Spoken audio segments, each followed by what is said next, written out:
kind of a weird thing, but now with this new update on Skype, Yeah. it literally has the recording button right in the middle of your face. Oh, I wonder, does that move it? No, hang on. So I just exited out. Still shows the red. Does it still show that I'm recording this? Yeah, and I have a little tab that's like right above your head that says Jeff started recording, and before that, it has a timer, so it's showing me how long it's been recording. Yeah, same. So okay, we're good. I just exited out of it just to make sure it wasn't gonna. Fun fact: me and Dan 2 weeks ago recorded a Big Ten championship recap, 56-minute pod, and it showed that it recorded. I hit end and it would never upload it. Like shows that the conversation never happened, which was super annoying. That's tough. But here we are. It's 2 fans, 12 rings. After a week off, how are you, Brad? I'm doing pretty good. It's been kind of up and down. I've had some busy weekends, and the Steelers have been really hard to watch. So it's kind of been interesting. People are asking me stuff about what I think about something that happened in a Steelers game, and I didn't even see it. Yeah. Last time we talked, I was heading to the very next day. I was going to be heading to the Patriots Steelers game. I'll talk briefly on that. Shout out Dave Hazelton, who listens to the pod, who bought the tickets, and it was a great time. It was an absolutely. First off, I've been to plenty of NFL games. I've never been to one at night, so that was very cool. Primetime NFL game was very cool. The environment on a Thursday night was hype. Place was great. Steeler fans were great. I was kind of making jokes leading up to the game, like how many Antonio Brown jerseys I would see. And you know what? Let's play a quick game. Okay. How many do you think I would have seen? How many is too many? Let's go there. How many is too many? How many? If I told you a number, you're like, that's way too many. For whose jersey? Antonio Brown. How many is too many? Would I be correct to say that Steeler fans don't view him in the kindest of light anymore? I don't think they did right away, but he still gave us the best 6-year stretch any receiver in the NFL has ever had, potentially. I don't own an Antonio Brown jersey, but it is a weird, like, if you want to call it legend or great player to like rep after he's gone. You know what I mean? Like you wouldn't see many of his or Le'Veon Bell's because like they didn't win any championships. They didn't like win major awards. They were just great players. So I don't know how many's too many, but I don't think you'd see 25. So I put the number at 5.5 going into the day to Hazelton, and he had said under, and I'm like, really? I think this is I would have easy said over 5.5. We seen 4. Wow. And the 4th one was on the way home, like literally walking to the car. So I know just a little tidbit, but I was impressed by how the Steelers dressed in I know this is gonna sound weird. 90% of the stadium was in black home jerseys, whether it be the normal with the white letter, the color rush that they wore that night. Maybe it was a bumblebee. Very few white Steeler jerseys. And just a weird thing that I noticed, I'm trying to like pick up on the vibe. Everyone's got a towel. Like that's just like part of your attire. Yeah. The whole night I was like ready for Renegade. Like I didn't know when it was coming. And it came in the 4th quarter on a kickoff. Mm-hmm. That was it was cool. Stadium was hype. Just overall, obviously Patriots got the dub. Obviously, this now. Bailey Zappi played great. Ezekiel Elliott played great that night. Juju, weirdly enough, played great that night. Yeah, it was just it was a really fun night. But ultimately, of all the stadiums I've been to, it would rank currently number 2 but number one on a normal day. I just happened to be in Detroit on Thanksgiving when Tom Brady threw a perfect passer rating one time. That's always been my number one, but this easily moved to number two for as far as NFL games I've been to and the experience, the environment, everything like that. It was top notch. Yeah, that's awesome. I wonder if everyone is in black because I know, like, at least when I go to games, I traditionally try and wear the color that they're going to be wearing, and the Same. Steelers were. So I think that might have been why. But yeah, the towels, like a lot of other stadiums, you see people like try to have towels and stuff, and like maybe they hand them out like in the stadium and stuff like that. But no, like you can go to any Steelers shop and there's like 6 different kinds you can buy. They're custom out there. Some people would ask to get those signed before jerseys. A lot of people are superstitious. I don't wash mine the entire season. I don't wash mine if we win. I keep it going, stuff like that. Like a lot of people do different things, but yes, it is part of the attire. As much as if you have a jersey, you're putting a terrible towel on too. It's yeah. When they do the national anthem, they hold out a big one like by the goal line, like it's part Yeah. of the culture. So yeah, it's a cool stadium. I try and tell people like I didn't think Steelers fans were ever hostile to any away fans that I've been to, and I've seen Bears, Browns, Bengals, and Ravens. 2 drunk Ravens fans got kicked out one time, but I mean, they were being crazy. It wasn't like people were doing crazy stuff. As far as Renegade, it's usually late third and early fourth quarter. It's usually There's no set time. They kind of pick their spot. Nope, they pick their spot when they think the team needs it. I've never seen it when the offense is going out onto the field. That wouldn't make sense. Yeah. So, but I will say we played it against the Bears during a kickoff, coming back from a score. And I don't know if you remember this, but it was a night game. I think it was a Monday night, and we kick off. They return it, and we force a fumble on the kickoff, and Chris Boswell recovers it. And there was this drunk dude who was just, I think he was standing on his chair waving his towel, and he just like opens his arms. He's just like screaming, "Play it again!" Like, like it works. He's just like, "Play it again." Offense is coming out on the field trying to quiet people down. Big Ben's like pumping the crowd down. Play it. He was just losing his mind. But no, it's just funny sometimes when it works. When you hear that, and then like, because sometimes you watch for it on TV and you'll hear it kind of playing in the background as the TV timeout comes out, or Chris Collinsworth always on Sunday night will be like, "Yep, they just played Renegade and here the place is buzzing," like he always makes a comment. So it is a fun little tradition that Steelers fans have. I've never seen them play it when they're getting beat by like 17.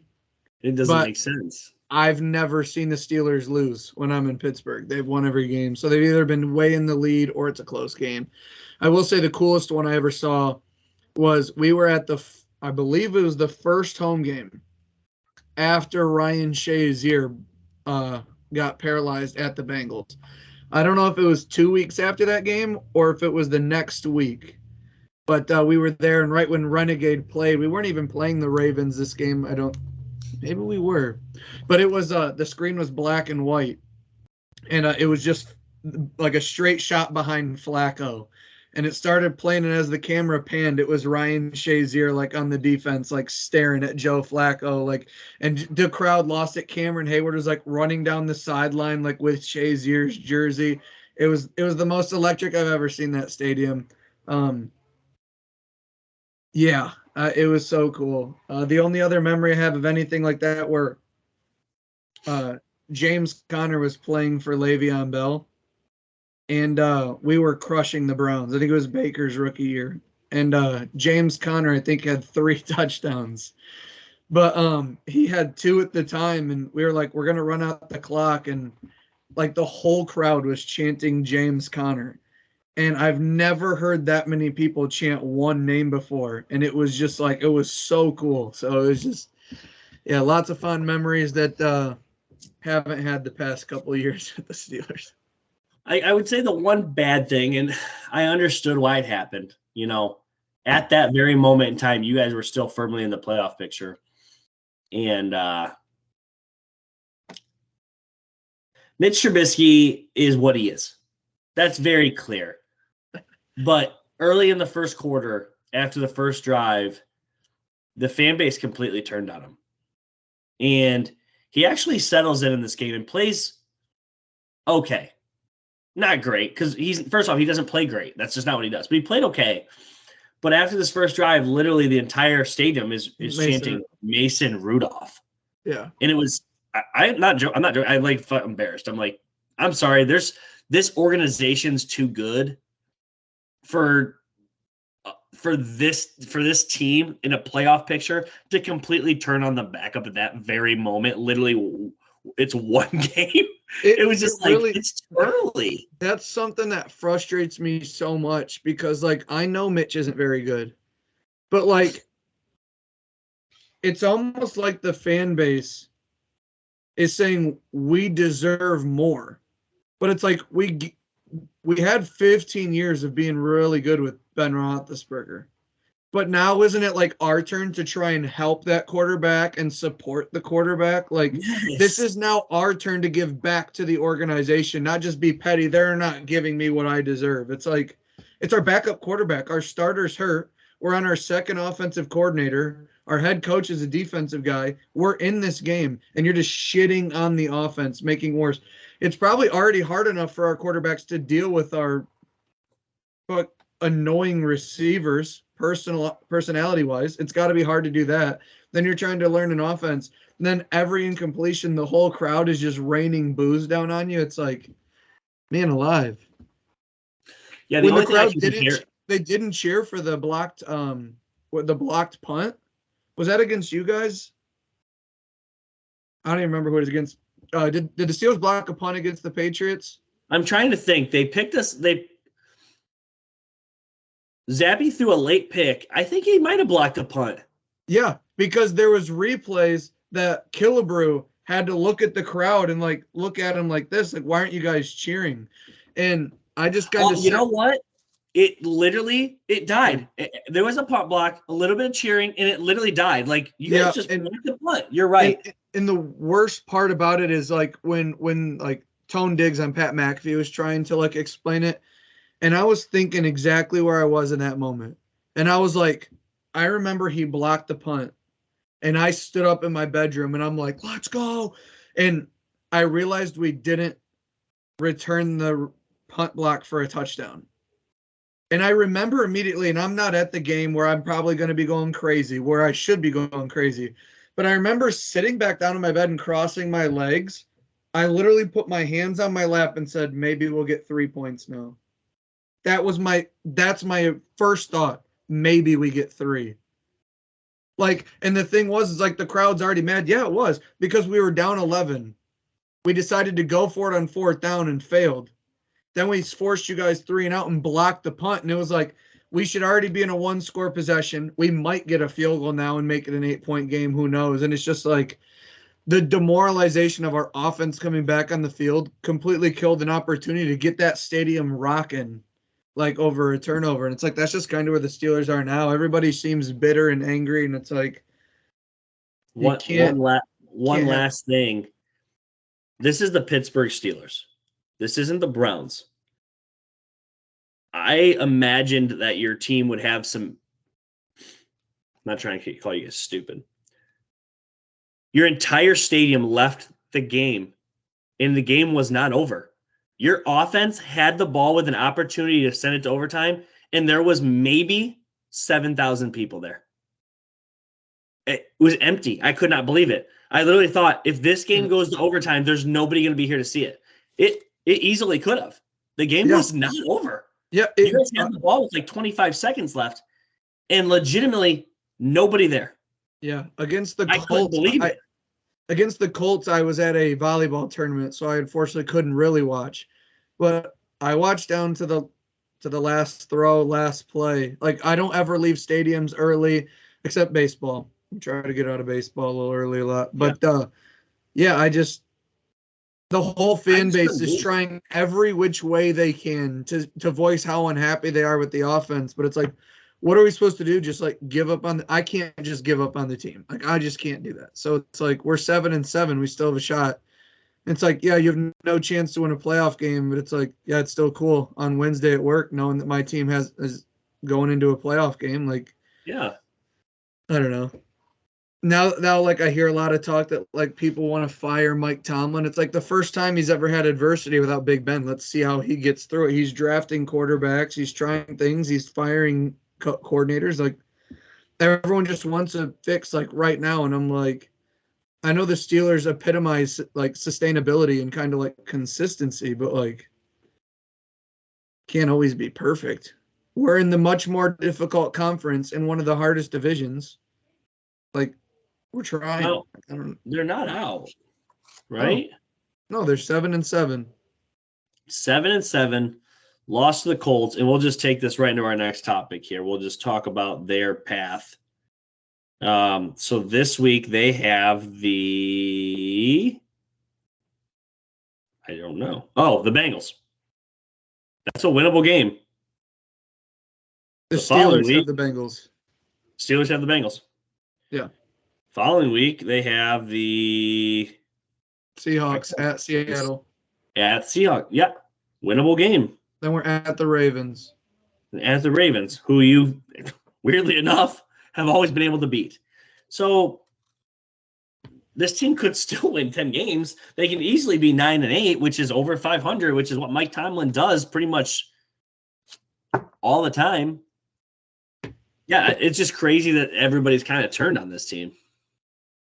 Yeah, I just I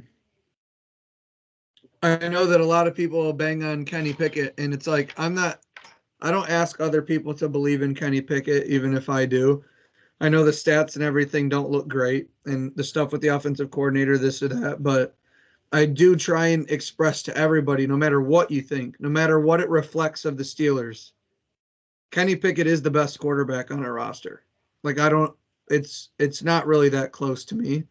Um, I mean, the offense did go for over 400 yards the first game after Matt Canada left, and then Kenny Pickett gets hurt. Mitch Trubisky's playing. It's a bit of a mess. I don't know. It's hard too when you get the hood pulled over you when the defense is carrying you to so many wins, and it's like you start to fall into maybe it's sustainable, and it's just not. So there is still a door open, but there is currently, I believe, 9 teams with a winning record in the AFC. Yeah. Dolphins, Bills, Chiefs, Ravens, Browns, Bengals, Jags, Colts, Texans. So 10. Do you remember my really weird prediction for this season on the AFC? Do you remember it? Uh-uh. I had like 6 teams at 11-5. Yeah. I mean, legitimately, there's going to be a lot of them. I mean, Potentially, yeah. the Dolphins could easily go 1-2 their last 3 games. They have 3 playoff teams they have to go against. The Ravens probably won't see that. The Browns could. The Bills could. Or 11-6. I'm sorry, that was my prediction. Yeah, I mean the Browns' last 2 games are the last 3 games are Texans, Jets, Bengals. So the Browns defense sees if CJ Stroud doesn't play again, Case Keenum, then Zach Wilson, then Jake Browning, potentially with no Jamar Chase. They should cook. It's just, I mean, yeah, and the Jets game is at home. The other 2 are on the road, but that's just another team. You know, it's going to sound weird. I'm going to put you guys in this predicament. I'm going to put the Browns in this predicament. Teams that don't have franchise quarterbacks that are in playoff positions, it's almost better to play on the road in some kind of way. You don't want a first quarter interception where your fan just turns on you. You know what I mean? You don't want that. So I still think you want to play on the road. I don't know. I don't expect all fan bases to turn on people. Like I think Joe Flacco could throw 2 picks in the first quarter and they would still ride with him. The momentum. I don't know. The momentum he's got. They were shot fighters preying on their defense till Joe walked in there. Yeah, he's been great. By the way, on the contrary, this may seem crazy, but only 4 teams in the NFC currently have a winning record. Yeah. Yeah. There are 1, 2, 3, There's a lot of 500s. 4, 5. There's 5 teams at 7-7. Yeah. The AFC is. We said this would happen. The AFC is eating the NFC. So if you look at, I wish it showed out of conference records. I bet you the AFC is just cooking. But I don't have a ton to add on the Patriots anymore. You know, it was fun to watch them win it in Pittsburgh. Even though I'm rooting for draft position, I'm not going to root for a loss, if that makes any sense. So every time Bailey Zappi threw a touchdown pass, I was cheering, you know. But, you know, when you lose to Kansas City, I just shrug my shoulders. I'm like, yeah, you know, here it is. Yeah, I thought they could play good enough to beat Kansas City, and they hung with them for a minute there. Game got out of hand late into the third quarter. But I just don't have a ton more to add until things get to the offseason, essentially. See what's going on with Bill. Just to be clear, and I'll put this out here just so it's recorded and people can hear it, I am for keeping Bill Belichick and potentially hiring a GM to kind of take on that portion of it.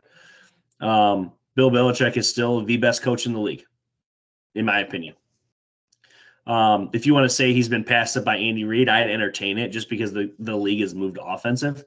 But as far as still coaching players, getting players to play elite style defense, situational football, all that stuff, he's still the best in the league.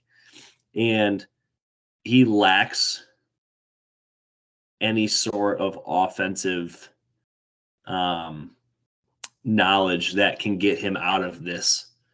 He lost his. I heard this pointed out the other day, and I didn't really think about this. So he did lose Tom Brady. They won 7 games with Cam, and then they draft Mac. And Josh McDaniels had Mac Jones as a Pro Bowl quarterback that first year. And part of me just wonders, like, Josh can't coach. That's very clear. But it seems like he can call plays. And it just makes me wonder, like, is just Bill O'Brien maybe not that good? Like, could Josh McDaniels still get something out of Mac Jones or Bailey Zappi or whoever it may be?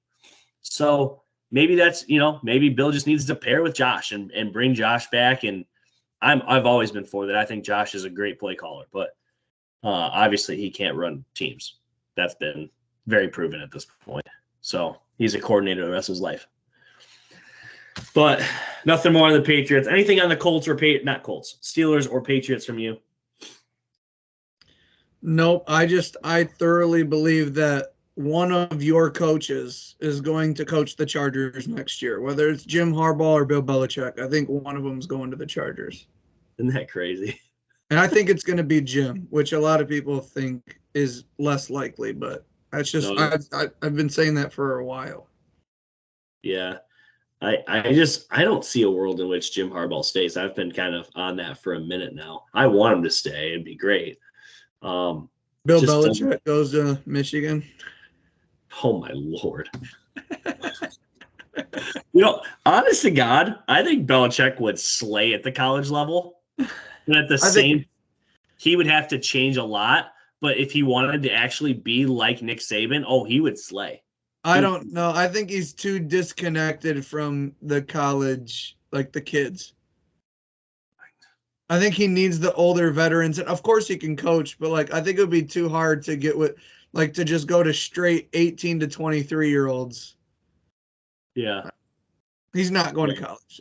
No, he's not. No. Let's talk about the Eagles. Falling 3 in a row. We talked about this weeks ago and how they were about to go through a gauntlet schedule and they just really had to try and make it out of it. And we wouldn't think of them any differently. Do you still agree with that? Do you think of them differently? Their defense is obviously struggling. Jalen Hurts has been kind of beat up these last couple of weeks. How do you how do you view the Eagles today? Yeah, so we looked at it or a lot of people looked at it as a 4-game gauntlet with the Chiefs, the Bills, the 49ers, the Cowboys. You could have made it a 5th with the Seahawks, but the Seahawks weren't playing very well. They've been playing better as of late, but you lose to Drew Lock. If it was just their record right now being 10-4 and they've played the teams they've played in a different order and this or that, I would not look at them differently. the way they've lost and the way this locker room is publicly voicing every minor concern, and it seems like it's fallen apart at the seams a little bit, I do think of them a little bit differently. Their offensive and defensive, it's just that, like, so their offense seems super predictable, and I heard a statistic that they use the least amount of motion in the NFL. So they're basically lining up and saying, we're better than you, we're just going to beat you. And for a while, And they were then, there. yeah. And then their defense almost set a NFL record for sacks in a season last year. And this year they're like 18th in the NFL. I think they're last. I don't think they're last. No? No, they're definitely in the back half. I heard like 17th or 18th, and that was like 2 weeks ago. So maybe they're in the 20s now. Maybe they're last in the NFC East. I don't know what that stat could have been, but maybe I'm wrong. Maybe they're last. Either way, it's a drastic change in the amount of pressure they're getting.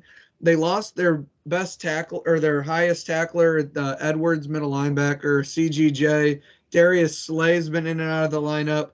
Their defense isn't tackling well. It just seems like. Hear me out. So you were right. They're mid-pack in sacks. The leader is Baltimore with 50. They have 39. Here's the stat right here. They only have 6 interceptions on the year. They don't take the ball away. Yeah, they can be passed on. And the sacks thing, again, even if 39 is still a decent number, but middle of the pack, it's like it's such a change from what they were getting last year. Like last year, they were like almost at 60 at the end of the year, or maybe they even had 70. Again, they were like a couple off of an NFL record. So they're not getting the takeaways. Jalen Hurts, whether it's hurt or sick, has played not very good over the past few weeks. Remember, A.J. Brown was ripping off 125 yards for like 5 or 6 straight games, and now he's kind of disappeared. The running game, it's like they should lean on it with that offensive line, but they like to run with Jalen Hurts so much, but he seems a little banged up. Then you got Jalen Hurts. What happened that game? I don't think everyone was committed as they should be. Like, that's not good stuff to hear from a team that, seemed like a real close-knit family with dog mentality last year. It's kind of what they've preached. And now this year, it's like, teams aren't afraid to go at you on offense. And then I don't know. It's just, I think they're just falling apart. They played a lot of games and a lot of snaps over the last 2 years, a lot of big games. I still think they're one of the 5 best teams in the NFL. But in terms of where I think about them in terms of the Super Bowl, I've definitely dialed it back a little bit, because if they're going to end up as the 5th seed potentially, I don't think they can go through Dallas and the 49ers. So I heard this. If they win out, they're winning the division. But if they lose any one game and the Cowboys lose, they actually get the division. The Eagles can't lose any game. So I think what it comes down to is in division, the Cowboys' only loss is at the Eagles, I believe. I don't know how it works out. It had something to do with the Cowboys. That stat was before last week, but the Cowboys, I believe, had 3 losses from the NFC, and the Eagles had 1. It was just the 49ers. The other loss was the Jets. Well, the Eagles then lost to the Cowboys, which is another NFC loss, and then they just lost to the Seahawks. The Cowboys just lost another game, but it was the Bills. So they are now tied on overall record, and they're tied on conference record. And they have less in the NFC. They're equal now. The Cowboys have 2. They have the Cardinals and the Eagles, and the Eagles have the Cowboys and the 49ers. Wait, no. Cowboys lost to the 49ers. So yes, they still have 1 over them. But their last 3 games are Giants, Cardinals, Giants. Yeah. So if they lose any of them, it's back to even. You'd have to imagine they're winning how, right? Yeah, that's what I would have said, but they just lost to Drew Lock. But what I will say is their offense is struggling, their quarterback's sick, and they ran into Pete Carroll in a defense that's playing good right now. But man, even Drew Lock and the Seahawks seem to move the ball pretty well. But you're right, they don't play a great quarterback. They played DeVito twice and Kyler Murray, and the Cardinals are kind of shot fighters. So Yeah, yes, if I Kyler had, might dice him up, honestly. it's possible. Kyler's been dogging people, dude. They haven't been winning a bunch, but he's played people tough. At worst, the Eagles are 12-5. They're going to win 2 of the last 3, if not all 3. They're going to go into the postseason. But remember, both of these teams are saying, like, you need home field because, I mean, the big bad wolf is the 49ers. Man, I would have thought his stats were better than this. 1,000 yards, 4 touchdowns, 4 picks over the course of 5 games. He was averaging about 200 a game and less than 80 rating. Not great. I thought he was better than that. My bad. Yeah, and the defense, I think it was like 3 straight games played 80 plus snaps, over 90 in one of them. The Cardinals? Oh no, I was talking about the Eagles still. Oh, right. Yeah, Kyler hasn't been spectacular. No. But that next one, it's the great debate.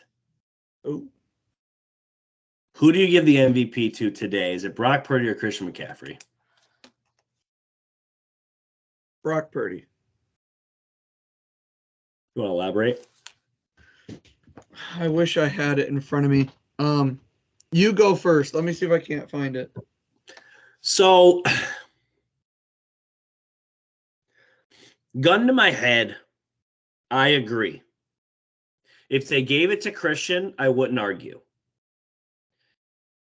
But here's my point. And Nick Wright tried to make this to yesterday. And in my opinion, he made himself sound like an idiot. He said, if you had to lose one for a game, who would you rather lose, Brock Purdy or Christian McCaffrey? And I thought to myself, well, Christian McCaffrey played in the playoff game last year, and Brock Purdy did not, and they looked pretty bad. I just think that Brock he's him, dude. I don't. We've talked about this. We agree. I don't know how else to say it. It's just he literally leads almost every freaking passing category. Like I'm gonna go through this. This was before last week, where the 49ers, he had a game again anyway. I know McCaffrey had 3 touchdowns, but Brock Purdy leads the NFL in QBR passer rating, yards per completion, touchdown percentage, completion percentage, air yards per attempt. Hold on, it's loading. 9.59 yards per attempt is what he had. Most through 12 games in NFL history. Hold on, it's loading up. The other people to have that many yards per attempt in NFL history is Aaron Rodgers in 2011, MVP. Peyton Manning in 2004, MVP. Boomer Esiason in 1983, MVP. Dan Marino in 84, MVP. He's on pace to throw for 4,500 yards, 33 touchdowns, and 9 picks. And only 8 players have done that in NFL history. 3 of them won MVP. 3 of them are Tom Brady. 1 is Aaron Rodgers, and 1 is Patrick Mahomes. I understand that we've seen the movie before. I get it. But how many times have you seen a movie where you're like, oh, I've seen this movie before, but the ending just comes out of nowhere and it's different? Like, this isn't Jimmy Garoppolo. This isn't Trey Lance. This isn't Nick Mullins. This isn't Nate Sudfeld. This isn't, I don't know who else he's had at quarterback. This is different. Jimmy Garoppolo made the 49ers really good. With Brock Purdy, they feel unbeatable. Literally unbeatable. They feel unbeatable. And people are like, when Debo and Trent Williams were out, first of all, your best offensive lineman and your most versatile wide receiver are both out. That's going to impact you. Well, they lost 3 games. In a vacuum, you can say that. But in one, it was a rainy game on the road in Cleveland. and his team had a 38-yard field goal with their drafted kicker to win the game. He pulled it right. So that could have been a win. And also, if you look at the majority of his interceptions, those back-to-back games where he threw 2 and 3, you could question whether he should have been out there with everything that happened during the concussion protocol. There's only been one player to go into concussion protocol and clear in less than a week. It's Brock Purdy. Also, after his hit that he sustained the concussion, both of his picks in the one game came after the hit. And in the next game where he cleared concussion protocol and came back probably earlier than he should and was taking hits, he threw 3. So it could have also been medically induced why he had bad games. It was a weird stretch. But I mean, gosh, are we just going to punish a guy for not playing perfect every game of the season? Because not everyone else has. Like, so you just made a quick point, but you kind of kept going. The games that he lost, he obviously had the concussion issue and threw 5 of his 6 picks or whatever it was, right? Yeah. So he lost to Cincinnati, Minnesota, and Cleveland. Okay? Cleveland, Minnesota, Cincinnati, in those order. Okay? Christian McCaffrey, he was probably incredible in those games, right? Because he's the MVP of the league. 11 carries for 43 yards and no touchdowns. 15 carries for 45 yards. That's 3 yards a carry, 1 touchdown. And 12 carries for 54 at 4.5 for 1 touchdown. So couldn't even break 60 yards in any of those games. So in 3 games combined, he had 150 yards and 2 touchdowns, which he gets every game when Brock Purdy's in. So when Brock Purdy's elite, what do you know? Christian McCaffrey is elite as well. So it's almost like Brock Purdy's pretty freaking good that when he's actually bad, the whole team's bad. It's almost like the horse goes when Brock Purdy goes. Weird how that works. We talk about this, that, the Heisman Trophy and the MVP is kind of broken because players, when they deserve to win it, the quarterback just gets it. I think this is actually an opportunity where it's like, yeah, there is a running back that could win it. There is a quarterback and they play for the same team, but I just think the quarterback's been better. And if this exact scenario, put this exact scenario on Patrick Mahomes and Isaiah Pacheco, no one's blinking. This isn't an argument. Mahomes would get it.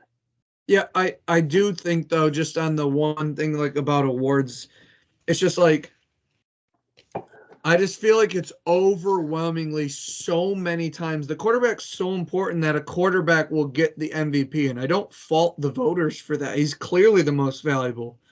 That's why I just think that there should be the best quarterback of the year. And quarterbacks shouldn't even be able to get MVPs. Like, it should just, and people say, well, that's what offensive player of the year is for. I guess, but a defensive player has no shot to win the league MVP. Like, no shot whatsoever. Yeah. So it's clearly already just an offensive award. And you go back, 25 years and only maybe 2 guys have won the MVPs that aren't quarterbacks. It's clearly a quarterback award. And what do you know? The only guy that could potentially get it that's not a quarterback is competing against his own quarterback. Like, it's so weird. Nick Wright's argument for Brock Purdy not getting it. Since 2017, here are your MVPs. Tom Brady, Mahomes, Lamar, Aaron, Mahomes. He's like, Purdy's not in this category. He is. Per who?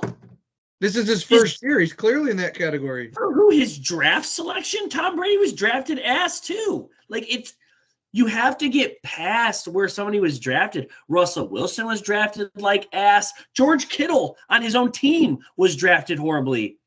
Like, last year, the draft pick matters in April of the year you're drafted, and that's it. Last year, before last season, was who's your Super Bowl picks? And people said, well, it could be last year was Tampa's last year with Tom, right? Yeah. So, okay, so it could be Tom Brady going back again. Aaron Rodgers in his last year with the Packers. I'm rolling with the Cowboys this year. Eagles could do it. Well, the 49ers are in the conversation. They have Jimmy Garoppolo. He goes down. Brock comes in. just wins 8 straight football games, goes through the playoffs, and tears his elbow apart on a sack. 49ers go down.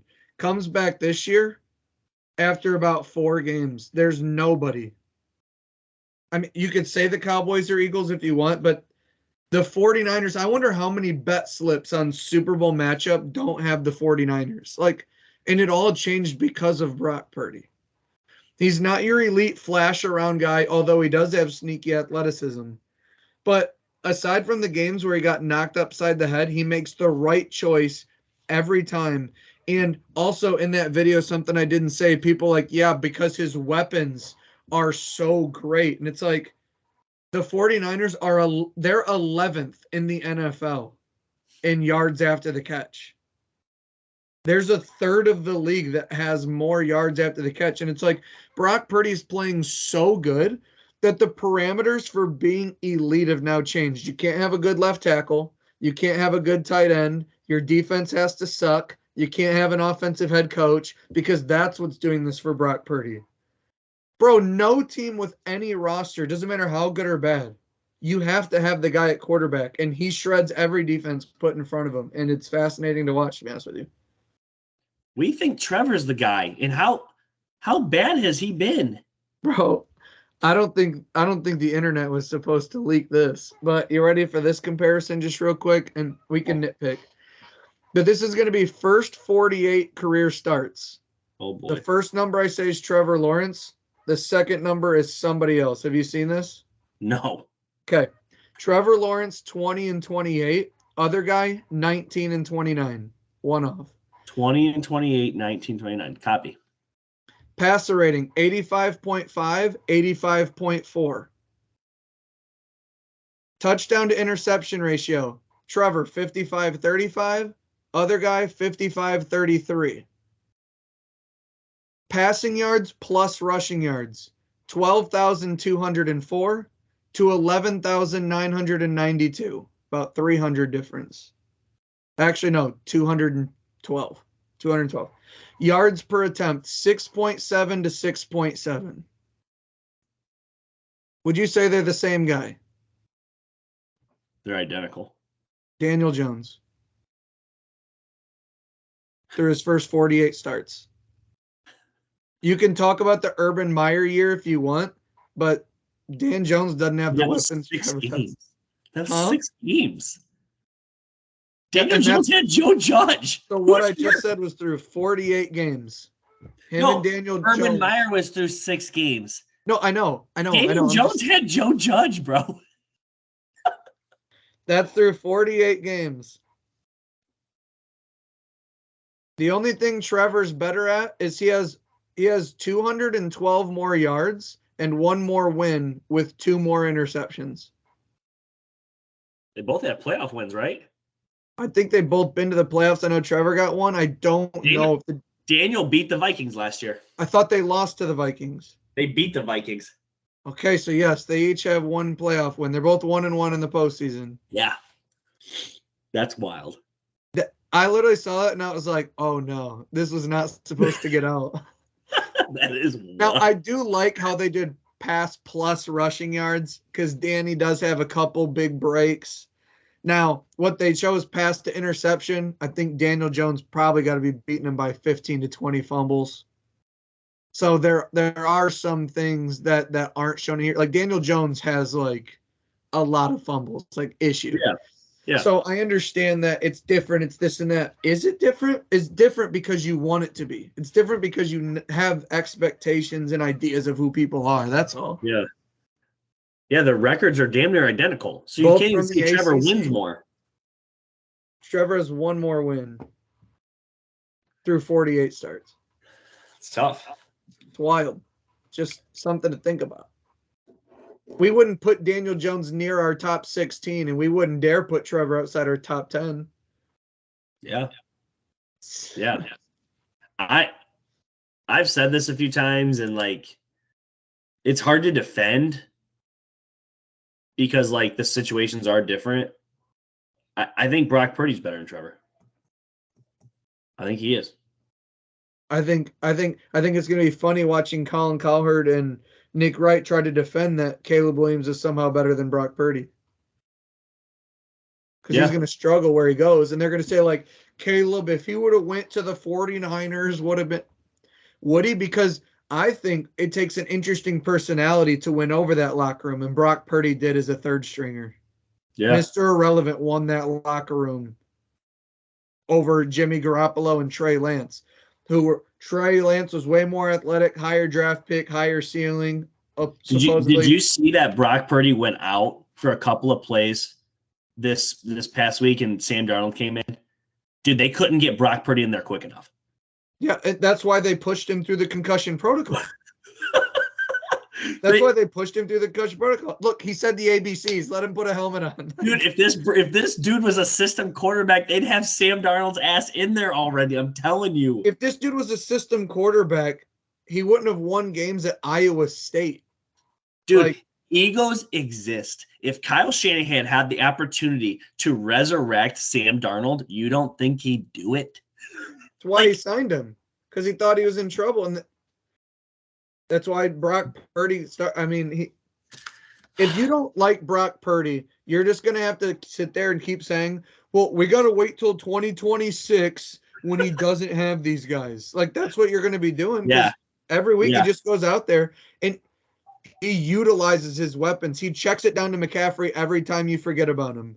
When you go to him, he makes those 15-yard throws over linebackers in front of safeties. When's the last time Brock Purdy crow-hopped and hucked the ball deep and Brandon Ayuk had to just watch it land 4 yards in front of him? Never. Every time you make a mistake, his ball, boom, boom, like right in. Sure, Debo has an amazing play sometimes. Sure, Kittle will stiff arm a guy. Christian McCaffrey's going to do some Christian McCaffrey shit. But he's just so surgical every time he gets the ball. It's ridiculous. And also, because of what Brock does, puts more pressure on your offense. Then the other offense may fall behind. Then they get to pin their ears back. And you get down by 10 to the 49ers, forget it. Toast. Forget it. If it's multiple possessions, forget about it. Let's talk a couple of teams here. Bengals chances. They're currently 8-6. They finished with at Steelers on Saturday this weekend. They finish at the Chiefs on Sunday, New Year's Eve. Home against the Browns January 7th to be determined time-wise. Where are you at on the Bengals finishing this season? I worry about them simply because they've now lost Jamar Chase. Jamar Chase is out. Lost Jamar Chase. Yeah, he's out against the Steelers. He is? Yes, already not playing. Okay. Yeah, on the graphic, it's T. Higgins and T.J. Watt. Did not know that. Okay. Yep, Jamar Chase is out against the Steelers, and they said it could be multiple weeks.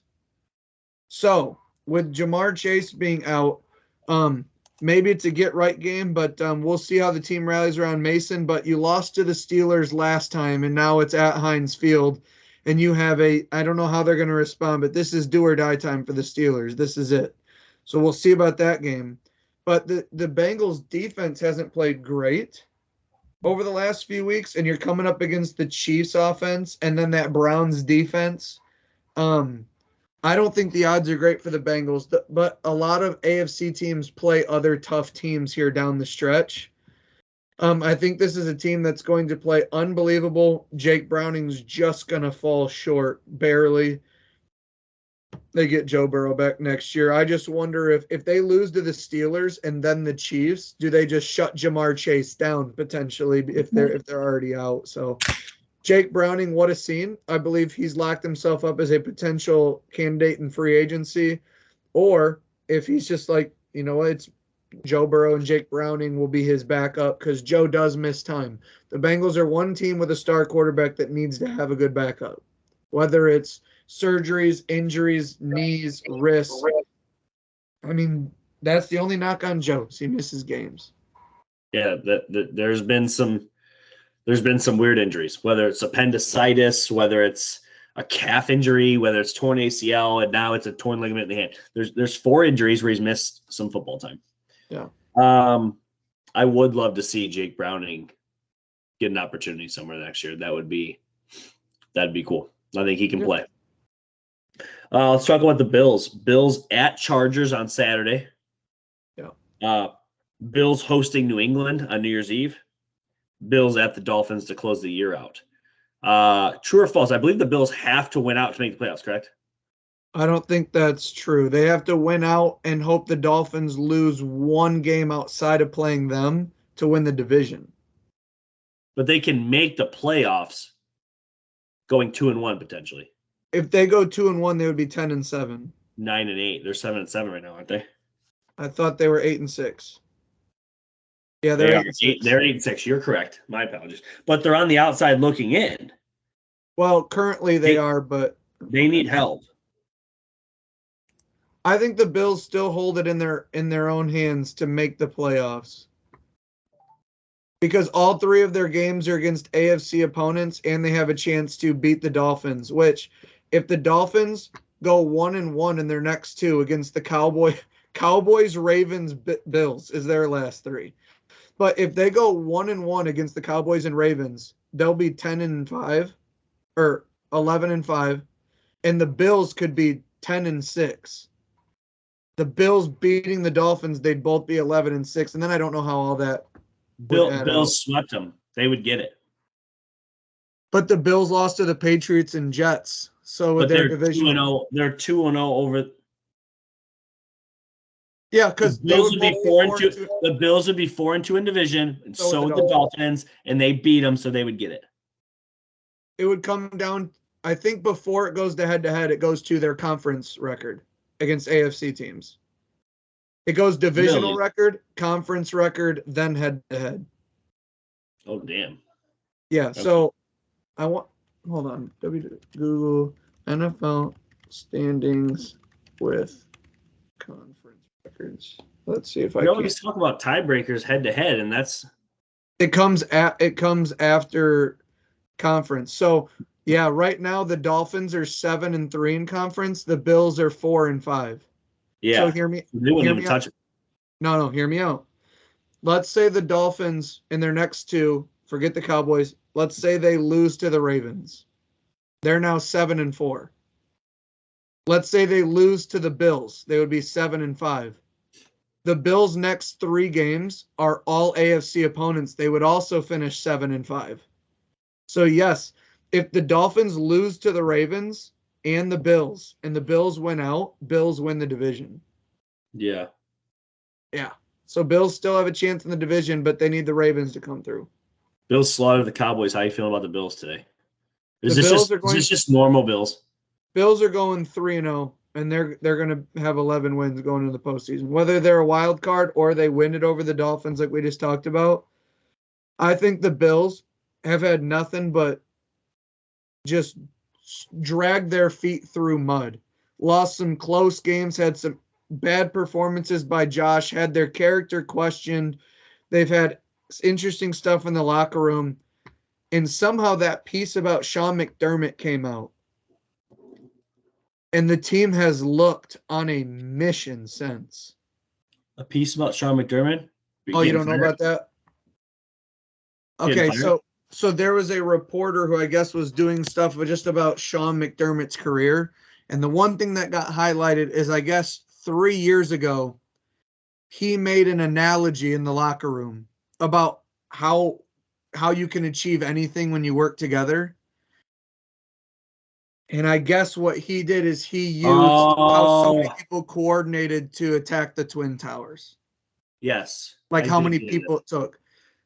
That story never got released at the time, but it got released somehow middle of the season as a small part of a big thing. They weren't attacking him. It was just a piece covering him. And somehow that got pulled out and blown up to life. They went out and they played good, and then they destroyed the Cowboys. And you can hear guys in the locker room going, "We got your back, coach." And the owner came down and the GM gave a game ball to Sean McDermott. You could tell he was kind of choking up. And then somebody said something, if you look at the Buffalo Bills. So they held the Cowboys to 10, Chiefs to 17. I think it's through their season, their defense has played great. It's just Josh turnovers. Sean McDermott's done well as the defensive coordinator. Always has. It always Yeah. has. So I just think that ever since they made the switch from Ken Dorsey to Joe Brady, and they're using the motion, you look at how much the running back James Cook like has been doing, and like who would have thought the Bills could ever win a game this year if Josh had 94 passing yards? Yeah. And they won by 24. So I Yeah. just think that the Bills are coming together when it matters most. They're, in my opinion, they're going to go to the Chargers and destroy them. They're going to host the Patriots redemption game. Then they're going to go to the Dolphins. Who knows? The Dolphins could go 0-2 the next 2 weeks with Cowboys and Ravens. We're going to find out a lot about them too, but I look at the Bills to finish on a 5-game win streak going into the playoffs, and they're the last team you're going to want to host or go see. They're dangerous because they're one of the few teams that their secondary is playing great, and they have one of the few elite that we perceive to be elite quarterbacks left in Josh Allen. Couple of I got 2 more questions, and we'll pretty much we'll head home. So, we talked about the Niners, and for good reason. They're the best team in the league. We both agree. If we had a ranking stay, which we don't have, and we both have them 1 easily. Now, what do you think though? Niners at their apex. Who else at their apex do you feel comfortable saying that they could beat the Niners? They played their best game. Their apex. I think their apex, the Eagles, the Cowboys, the Ravens, and the Bills, and the Chiefs. Those 5 teams, I think, could beat them if they played their absolute best football. The Chiefs, Ravens, and Bills from the AFC, Eagles and Cowboys from the NFC. But a lot of those teams have been inconsistent or haven't played their best. I believe the best pick right now, if you're to say, who do you think is playing the Super Bowl? We're going to see it this Sunday. The 49ers and Ravens, I think, are the best 2 teams in football right now. Most complete offense and defense. Here's my only issue about the Ravens. They've beaten lots of teams this year. Yeah. I haven't seen a 5th gear. You know what I mean? No, they haven't blown the doors off a team. The Lions, weeks ago. Yeah. That was kind of it. That's my only. So I agree, Cowboys. If they played their apex, they could beat them. I think you throw the Lions in there too. Problem is the Lions a lot of times will fold, especially outdoors and things like that. But if they played at their apex, I think they could get them. Even at their apex, I think their defensive secondary is just too weak. Yeah. No, I agree. Like they're just not like you're about to get CJG back. Yeah, I mean, you're talking about a team that really lacks a pass rush, and they're going up against Trent Williams and the Niners offensive line. I just don't think I don't think they have the manpower and defense to fight the 49ers offense. Totally agree with the Bills, by the way. I think the Bills at their absolute apex against the Niners would be crazy. The Cowboys and the 49ers are the only team that have a higher point differential than the Ravens. Yeah. Yeah. Miami beat a team by 50, and they're still not as high as the Ravens. So,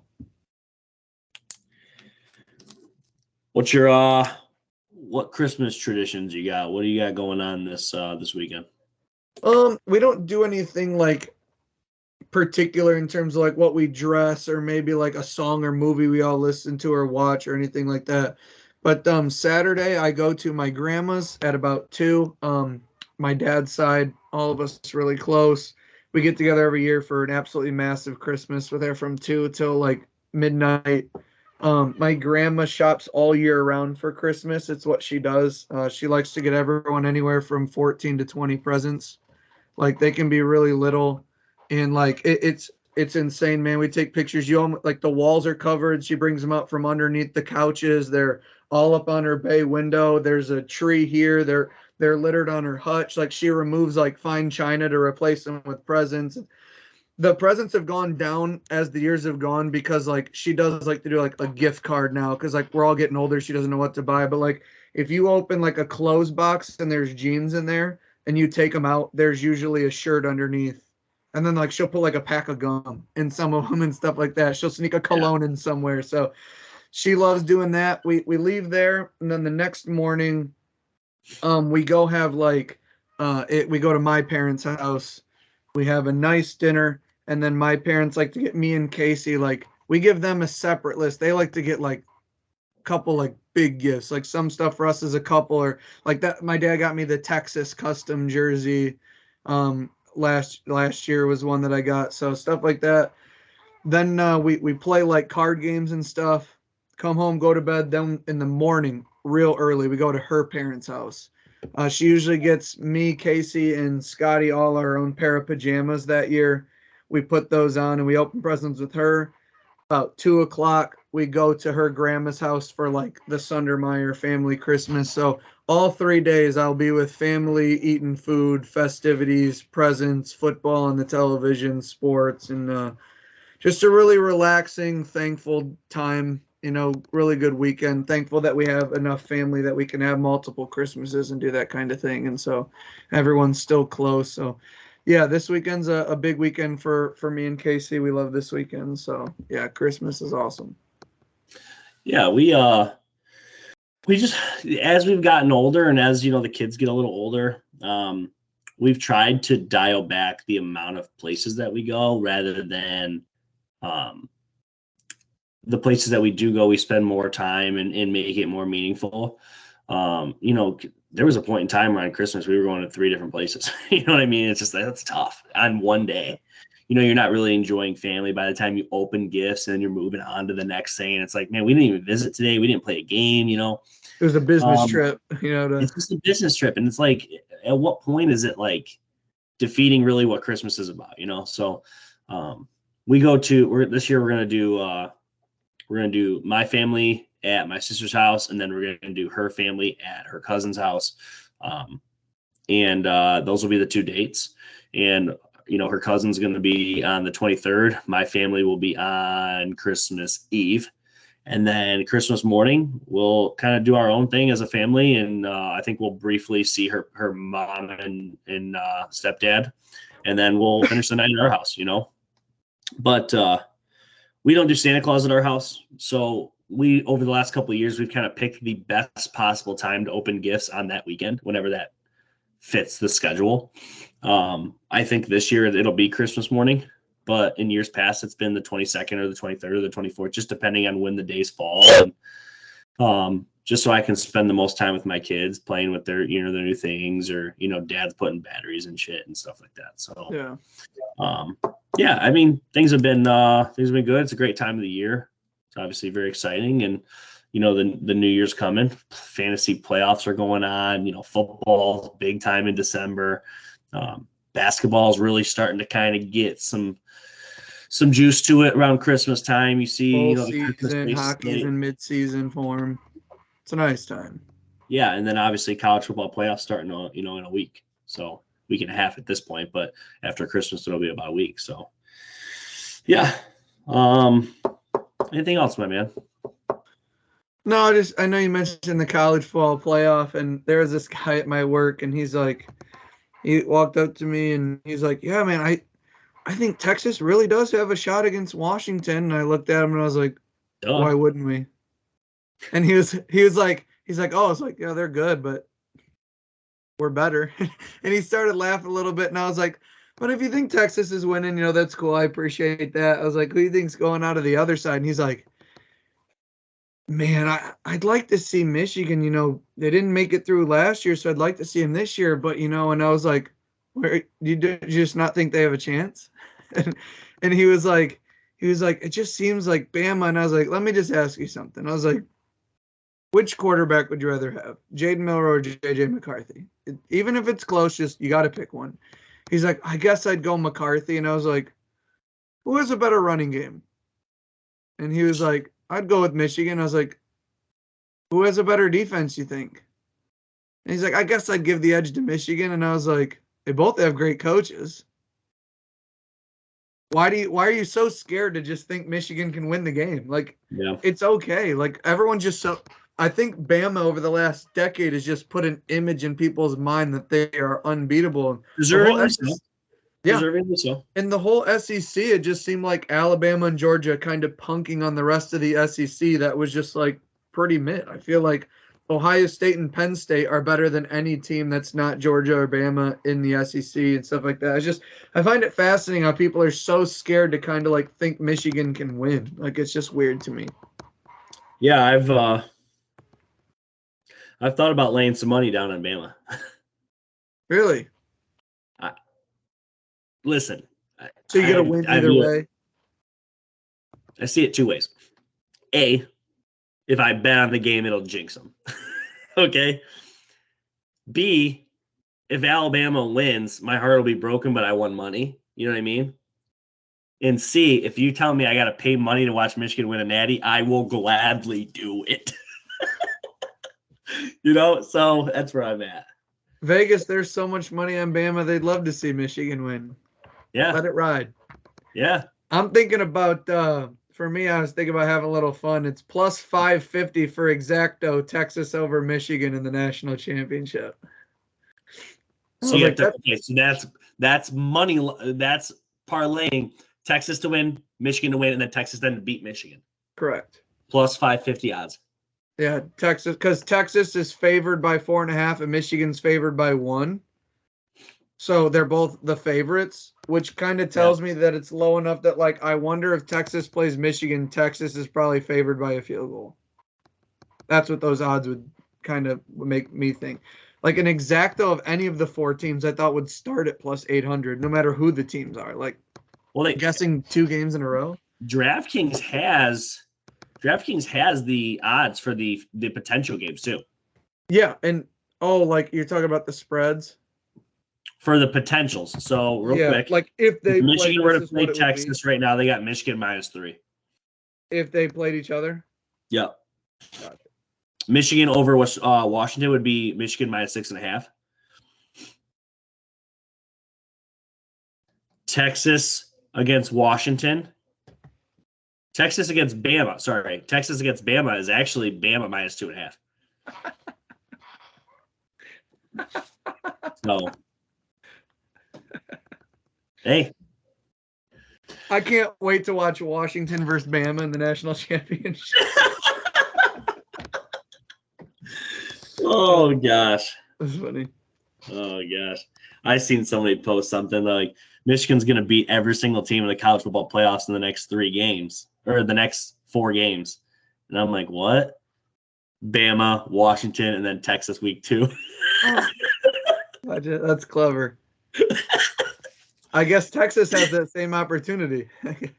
They do. They absolutely do. Yeah, they absolutely do. So okay, so I maybe I missed it not on the college podcast. I know Dan has it, and you're on there with him sometimes. Is it new next year? I saw that the SEC has it 2 bye weeks now in college. That's new starting next year. Everyone has that. Yeah. Okay. Yeah. I don't mind that. I saw it was the SEC, and I was like, that can't just be an SEC thing. That's I believe the reason they're doing that is because of the playoffs adding games. Yeah. I don't know if there's a CFP 12 team playoff schedule. I'm wondering if the schedule is out. Oh, it is. Here we go. So next year, Friday, December 20th is an on-campus playoff game. Yeah, then so that's Saturday, December 21st is 3, 1 early afternoon, 1 late afternoon, 1 evening. That is the first round. Then the following weekend, New Year's Eve, on Tuesday night, there will be the quarterfinals, which is the Fiesta Bowl. That's not an on-campus, okay? Yeah, the following after the first day, round, they're now a neutral site. Yep. The following day, there'll be 3. Chick-fil-A Bowl, early afternoon, Rose Bowl, late afternoon, All-State Sugar Bowl, late. Mm-hmm. Then the semis will be Thursday, January 9th, Capital One Orange Bowl. That's an evening game. On a Thursday night, a semifinal.